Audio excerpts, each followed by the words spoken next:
Vamos agora à questão de número 11, na nossa lista de exercícios e problemas, capítulo de oscilações, ok? Vejamos o que temos. O movimento de um pistão em um motor a combustão interna pode ser tomado em boa aproximação como sendo um MHS. Sabendo que o percurso do pistão, de ponta a ponta, né, que é o dobro da amplitude, é igual a 0,100 metros e que o motor gira a 3.500 RPM, saiu equivocado aqui, tá? A ordem das letras, e as letras em si, né? 3.000 RPMs, né, rotações por minuto. Calcule a aceleração do pistão no ponto final do percurso.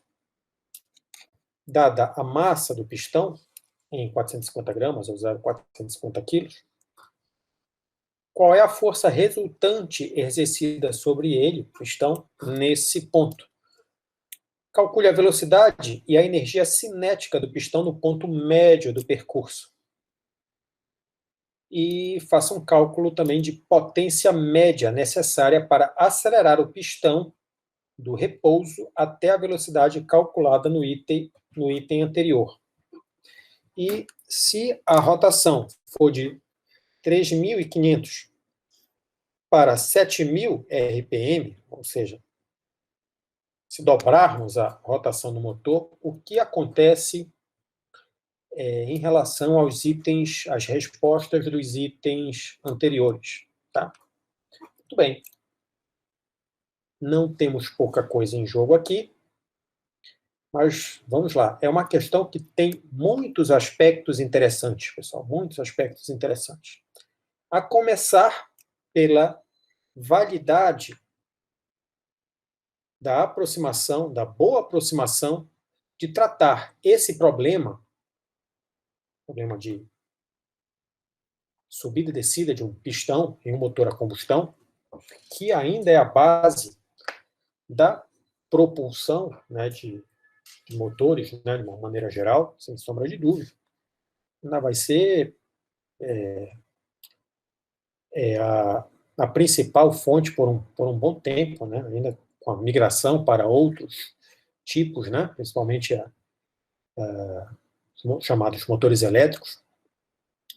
Mas o ponto é que aproximar esse movimento como sendo um MHS é uma aproximação válida, e a partir disso podemos extrair características importantes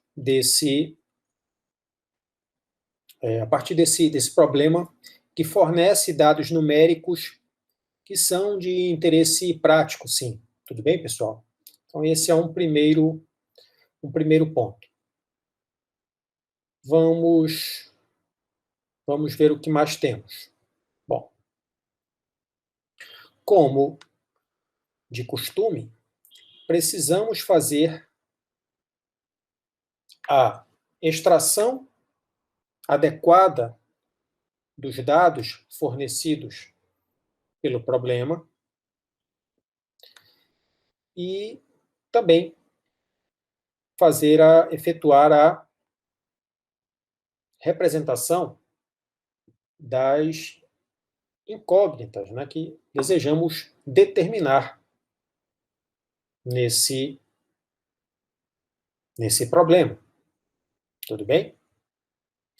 Bom, então, o primeiro aspecto interessante é utilizar os nossos conhecimentos de movimento harmônico simples para fazer a modelagem desse sistema físico que tem dados factíveis, né, do ponto de vista de realidade, ok? E, muito bem, vamos precisar fazer relações entre conceitos do MHS, relações básicas, porém importantes. Tudo bem, pessoal? E também vamos precisar fazer conversões adequadas no caso de da frequência angular, tá? Para quem nunca tinha parado para pensar a respeito, eu acho que todo mundo já tinha parado para pensar a respeito, né, que RPM, ela é uma grandeza física que nos fornece informação de ciclos por unidade de tempo, tudo bem? Então, é uma representação adequada uma representação adequada de frequência angular, tudo bem? E que mais nós temos? Então, as relações que o problema pede, calcular a energia cinética no ponto médio do percurso, que é uma relação de máximo, né? O ponto de velocidade máxima do pistão, a força resultante, né? Também numa situação de máximo. Essas relações, elas são decorrentes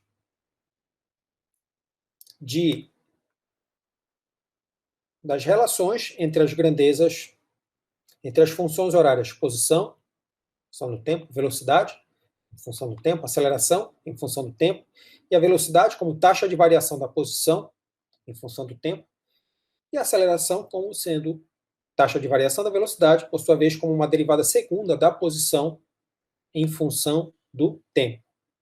Dito isso, pessoal, não é mais surpresa para nós que a amplitude de aceleração, ou seja, o valor máximo de aceleração sofrida pelo pistão, vai ser dado pela amplitude de deslocamento do pistão multiplicado pela frequência angular ao quadrado. Tudo bem? Bom, vejamos a conversão que nós precisamos fazer aqui. 3.500 revoluções por minuto. Temos 3.500 revoluções de 2π radianos por 60 segundos, tá?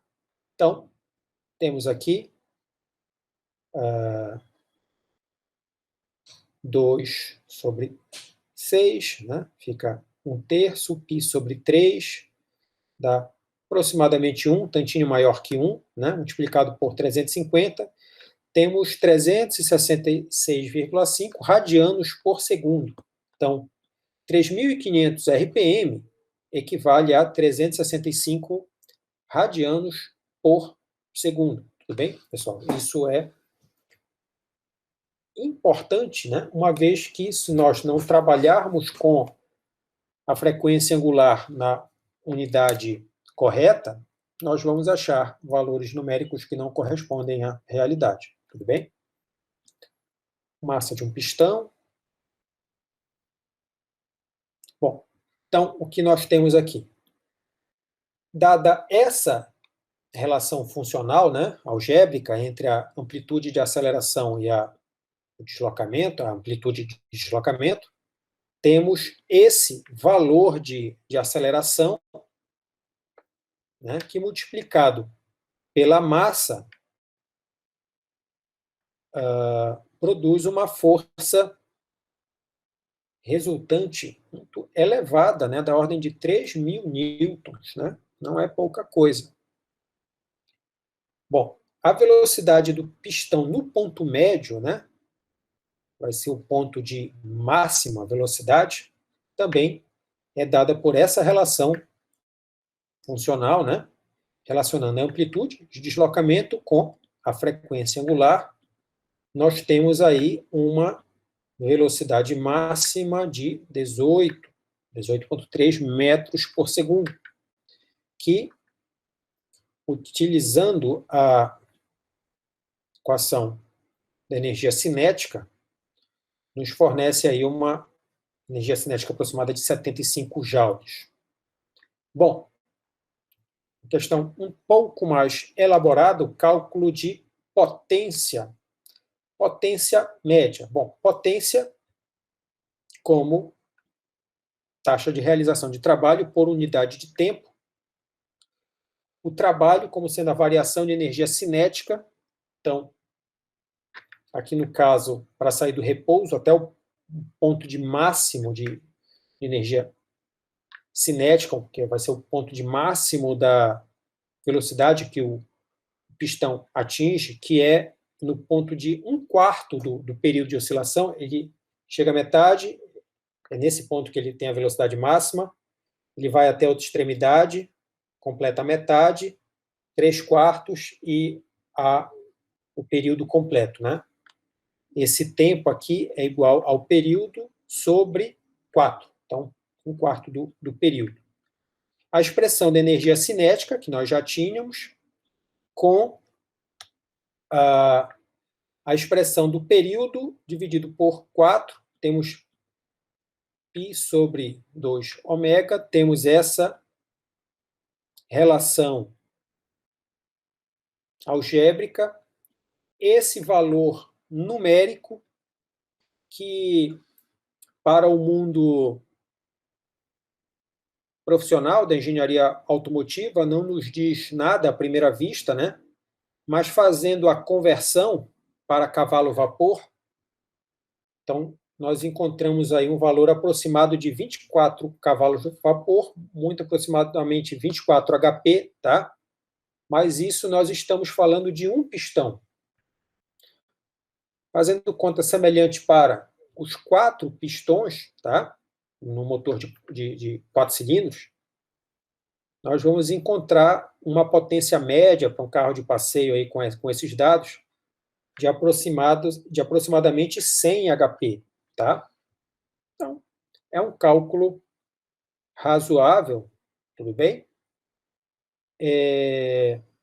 Dada esses dados fornecidos. Bom, uma vez que nós sempre fazemos as contas com base no conceito, com base numa expressão literal, tá? Para depois fazer a substituição numérica, dado isso, nós temos condição de prever exatamente o que acontece quando nós dobramos a frequência de giro do motor. Tudo bem? Então, vejamos aqui. O que acontece quando nós dobramos a frequência de giro do motor? Em relação à aceleração. Bom, dobrar a frequência de giro, ela está ao quadrado, então nós vamos quadruplicar a aceleração máxima. Ok?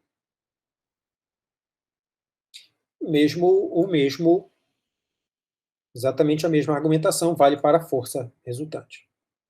Em relação à velocidade do pistão, bom, se dobramos a frequência de giro, dobramos também a velocidade máxima atingida pelo pistão. Tudo bem? Em relação à potência média, vamos lá. Bom,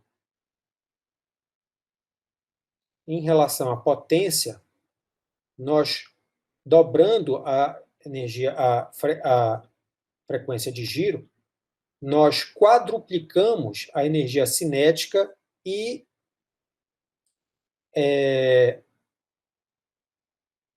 dada essa dependência aqui inversa, né, nós temos um fator de 2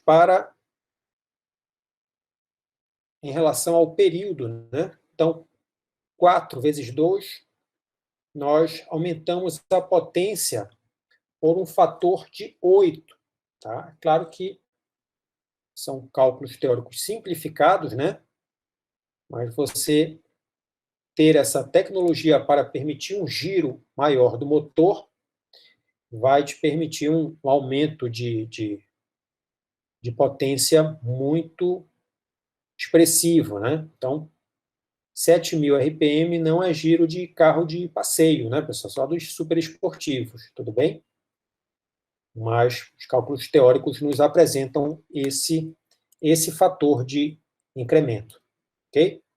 Então, por aqui fechamos a questão de número 11, a 11ª questão da lista, né? Fazendo essa interessante contextualização e aplicação de MHS para um problema de interesse real da engenharia mecânica, ok? Ficamos por aqui.